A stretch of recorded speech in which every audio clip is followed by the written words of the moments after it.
So I guess today we're going to be installing this Coolerworx shifter on this M2 Competition.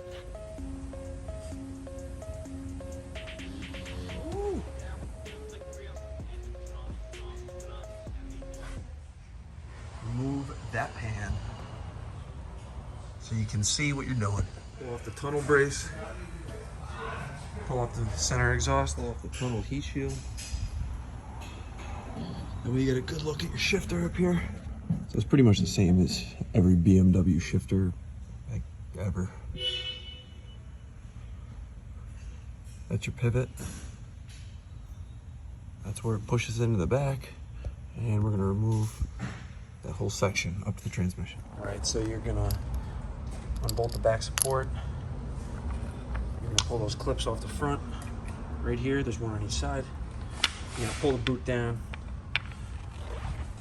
Then you're gonna drop this down. You're gonna take the bolts out, let it drop down. It drops down about 1 inch. If you need a little bit more room, you can pull in the drive shaft just a little bit. Don't go crazy. And then you gotta be a sneaky magician and slide it right out the side. All right, now the fun part. As you can see, I already pulled off, obviously, beforehand. Shift boot and knob comes up on the corners. Very gently pull up, it'll come loose. The knob, put it in second gear, pull back, don't hit yourself in the face. I like to use this little guy right here so it doesn't fuck anything up. You want to put it in between, and then twist, and then go a little further, do it again, do it again.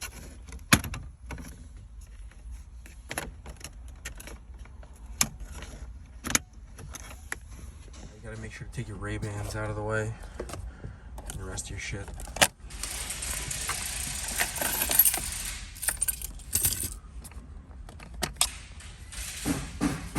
Very carefully remove this panel here. You can probably fit this just under and just very gently pry up. Should come up. Just be very careful. Plastics come a long way, but it's still brittle. Like a boss. Like a boss. Don't break anything. Put that right there. Alright, take out your MacGyver. If you don't own one of these, just don't even bother working on cars. Clip. Clip. You want to push that in there and just twist gently. See how it releases? Do it on both ends. Also, if you need a little help, you can push that blue plug up from the bottom while you do it. Boom. Take out this guy, and where's the other one? I already took it out. It was over there.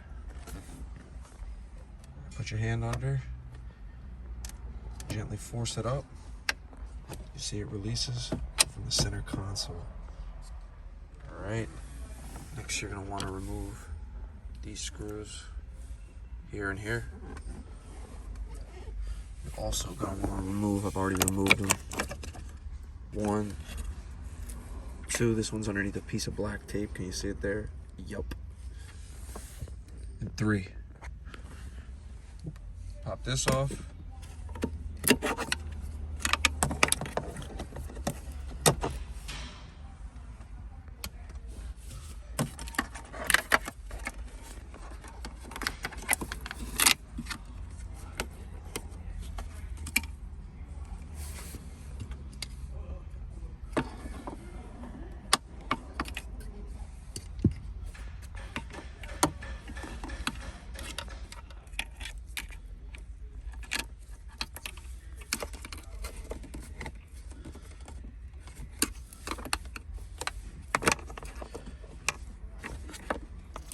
There you go, just move the wires into the center area.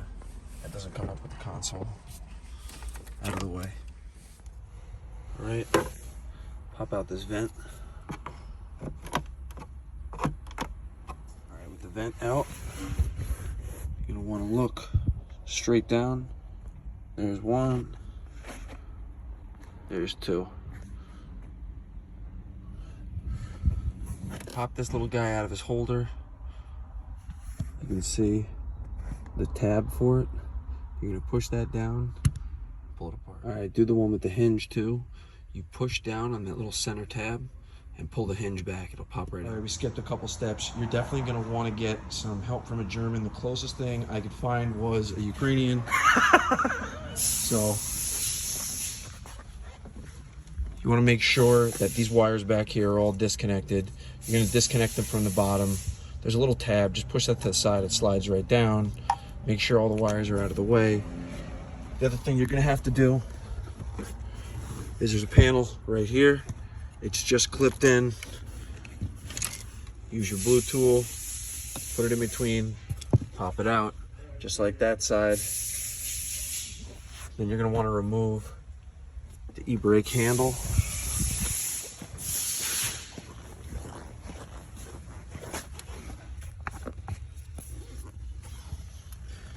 E-brake handle is held in by two little clips. I use two small MacGyvers at the same time. Push one under each clip and then pull forward. It'll slide off. And then very carefully, with your Ukrainian friend, pull out the center console. All right, we've got it put into place. Not screwed or bolted down yet. Just test fitted.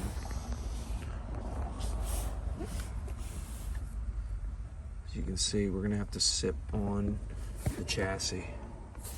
It's kind of hard to see with the carpet in the way. May have to trim it back some.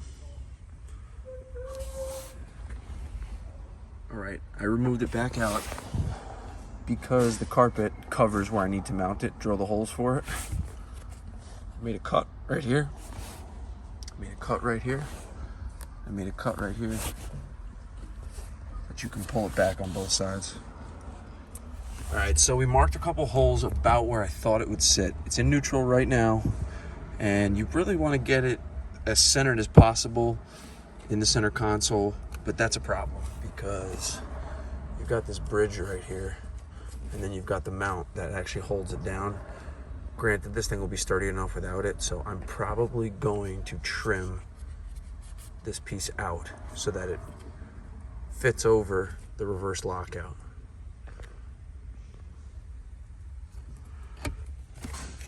You can probably see where I marked those holes down there. And they're about at the end of adjustment, and this thing is still not perfectly in the center. This is about as close to center as I can get it, but you see it sits directly under that bridge. I'm probably also gonna have to shave that mounting tab it sits on as well, or flatten it out.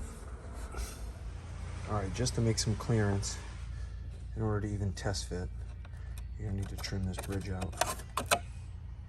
So we trimmed it. I'm also going to take a section, like an L, from this piece right here that has room underneath. All right, we've got our trim center console back in. As you can see, it fits pretty well. There's a good amount of clearance around it. So I can still move this thing around a little and adjust it if I need.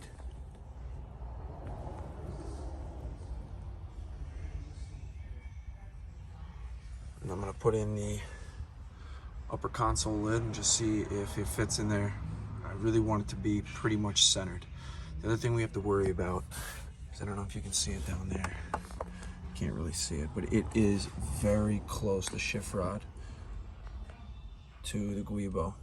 There's probably about a 1/4 inch maybe between that rod and that guibo straight down there. You can reach your hand down there and stick your finger in there and feel it. I know it sounds dirty, but give it a try. Okay, so we've got 2 holes drilled temporarily with self-tapping screws. I'm going to put nutserts in later. That way this thing can be adjusted easily and they won't loosen up over time. This bridge of carpet, it's on the back section of carpet. Trim it out, remove it, these pieces can be moved back. I just fold this one underneath this wire harness to get it out of the way for now.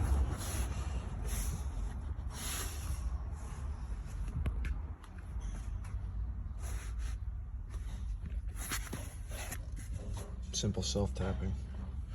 We're just going to use that to at least set our distance and make sure it's correct. Okay, another thing to note is that when this shifter sits flat, you'll see it's sitting flat against the chassis right here, but on this side there's a good gap, and as you push on it, you can feel it actually turning the selector rod. So we're probably going to have to put, I don't know, a washer or something like that under there, or bend that side bracket so that it sits a little bit lower and that these are even, because you can't have it cocked like that. It's going to have to be perfectly straight to the rod. Okay, again, this is just test fitment. Got it locked down right now.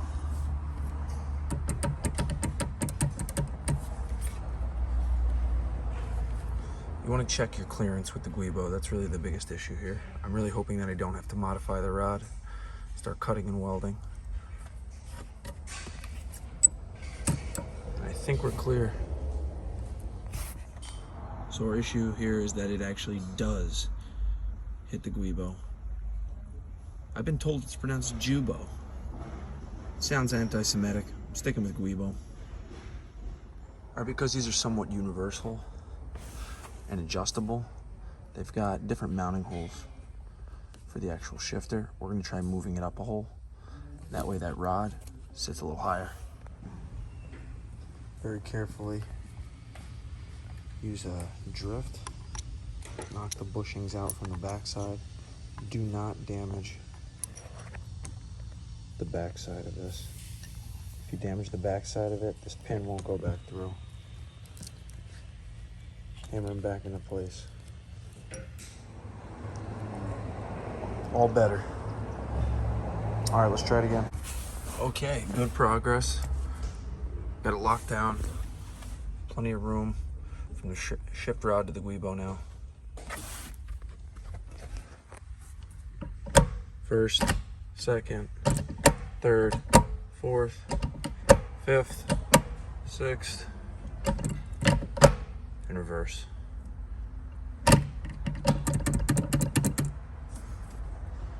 Now we just gotta set our lockout pins. Okay, got all my holes drilled, and I have put M6 thread inserts into the holes.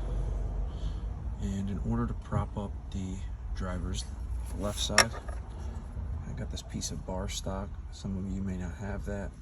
Probably use washers. Another good way to do it could be through bolts through the chassis, anchors, some type of anchor. You could probably also use a nutsert without actually crushing it, like an anchor from the bottom. It's really up to you. You can get creative. So that's going to sit right there. Let's mount it up. Look at that fitment. It's adjustable. We can move it on the rails.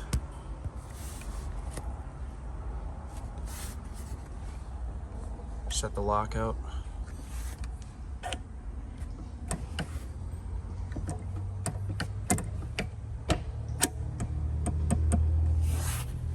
Perfect. Now time to make sure it shifts, and then we'll reassemble. Right, time to put the center console back in. Grab your trusty lad. Drop it back over. Make sure you get it through the center. All right, now we've got everything just in place. Got the back vent back on. And we've got our wires sorted out. So where I trimmed, I lost one of the mounting tab holes. So I just drilled another one up here, a small hole. I put the clip in there, that way it stays out of the way of the shifter.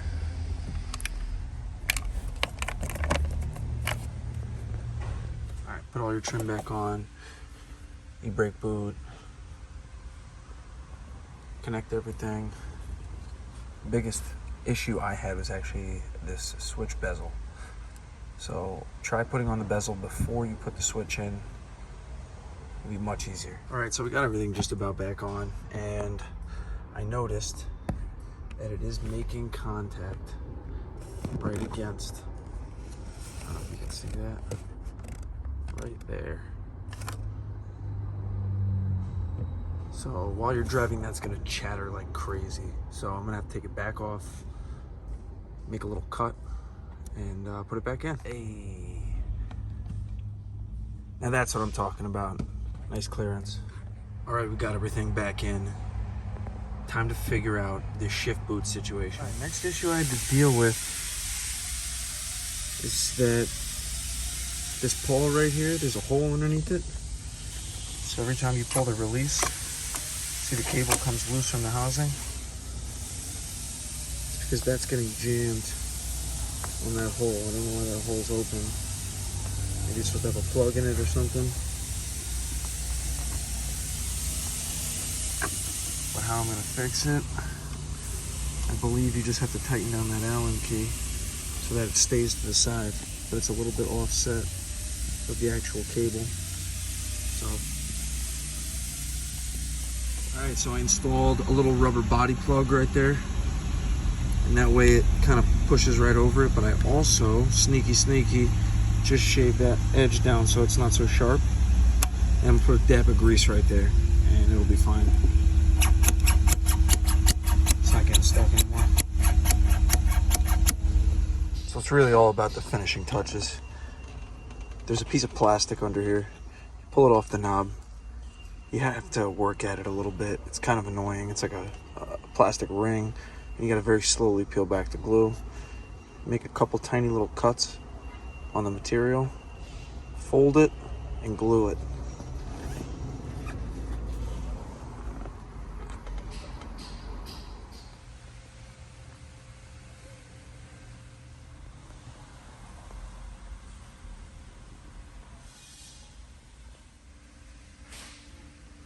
Alright, this is the boot from the bottom of your shifter.